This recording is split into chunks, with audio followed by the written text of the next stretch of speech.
কঠিন অবস্থা।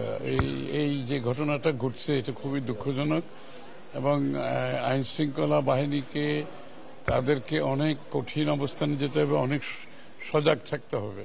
আমাদের মনে রাখতে হবে এখানে একটি চক্র যারা নির্বাচনকে, আগামী দিনের নির্বাচনকে বাধাগ্রস্ত চাচ্ছে, বিলম্বিত করতে চাচ্ছে, বিভিন্ন ষড়যন্ত্র এটাকে নিয়ে হচ্ছে। তো এটাও একেবারে ফেলে দেওয়ার মতো কথা না। লোকজন যখন বলছে যে এটার পেছনে অন্য কোনো চিন্তা আছে, যদিও বা তাদের নিজস্ব অন্তর্দর কথা আসছে এই সন্ত্রাসীদের, কিন্তু অনেকের ধারণা, অনেকের মধ্যে চিন্তাটাও আসছে, এখন আলাপেও আসছে যে আসলে যারা ষড়যন্ত্র করছে নির্বাচনকে বিলম্বিত করার, পিছিয়ে নিয়ে যাওয়ার এবং নির্বাচনকে বাধাগ্রস্ত করার, তারা কি এদের এই সন্ত্রাসীদের ব্যবহার করে তারা কি একটা কোনো ভয়ভীতির পরিবেশ সৃষ্টি করে আগামী নির্বাচনকে বাধাগ্রস্ত করার চেষ্টা করছে কিনা, এই আলাপটা কিন্তু চলে আসছে। এটা দুঃখজনক এবং এটার জন্য আইন শৃঙ্খলা বাহিনীকে আরো কঠিন হতে হবে, সতর্ক থাকতে হবে। তারা আগামী দিনে যে চেষ্টা করবে না সেটার তো কোনো গ্যারান্টি নেই এই মুহূর্তে। সুতরাং আমার সকলকে সজাগ থাকতে হবে। আইন শৃঙ্খলা বাহিনী তো অবশ্যই, একজন প্রার্থীর সাথে শত শত লোক থাকে, প্রচুর লোকজন থাকে, এখানে তার আপনি আইডেন্টিফাই করে তো গণসংযোগ করতে পারবেন না। তবে তারপরে কিছু সতর্কতা থাকা দরকার, কিন্তু কতক্ষণ সতর্ক থাকবেন আপনি? এখানে শত শত মানুষের মধ্যে আপনার আশেপাশে কে আছে আপনার যে জানার কথা না, বুঝারও কথা না, আর সবাইকে চেনারও কথা না। তো সেটা বড়, তার চেয়ে বড় কথা হচ্ছে আমাদের সার্বিক আইন শৃঙ্খলা পরিস্থিতি নিয়ন্ত্রণে থাকতে হবে।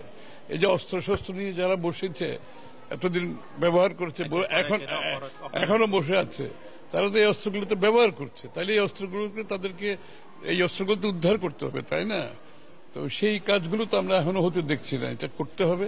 আইন শৃঙ্খলা বাহিনীকে অত্যন্ত কঠিন অবস্থায় গিয়ে, সতর্ক অবস্থায় গিয়ে আইন শৃঙ্খলা সঠিক জায়গায় রাখতে হবে। নির্বাচনকে সামনে রেখে আরো বেশি সজাগ থাকতে হবে। এটা তো একটু উন্নত চিকিৎসার দরকার আছে স্বাভাবিকভাবে।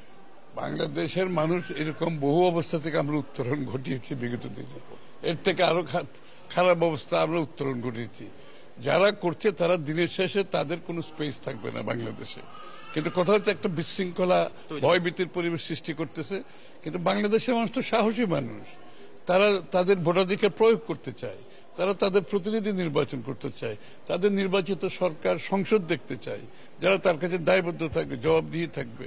সুতরাং এইসব করে বাংলাদেশের মানুষকে নির্বাচন থেকে সরিয়ে নেওয়ার কোন সুযোগ নেই। তাদের একটা চেষ্টা, এই চেষ্টা কোনোদিনও সফল হবে না। বাংলাদেশে বিগত দিনেও হয় নাই, এখনো হবে না। আমাদের নিরাপত্তার জন্য জনগণ আছে তো। আমরা তো জনগণের রাজনীতি করি।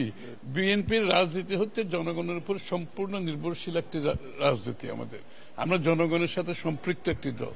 জনগণকে নিয়ে রাস্তায় ছিলাম 16 বছর, আন্দোলন করেছি, স্বৈরাচারকে বিতাড়িত করেছি। এই জনগণকে নিয়ে তো আমরা নির্বাচন করব। ভয়ের কি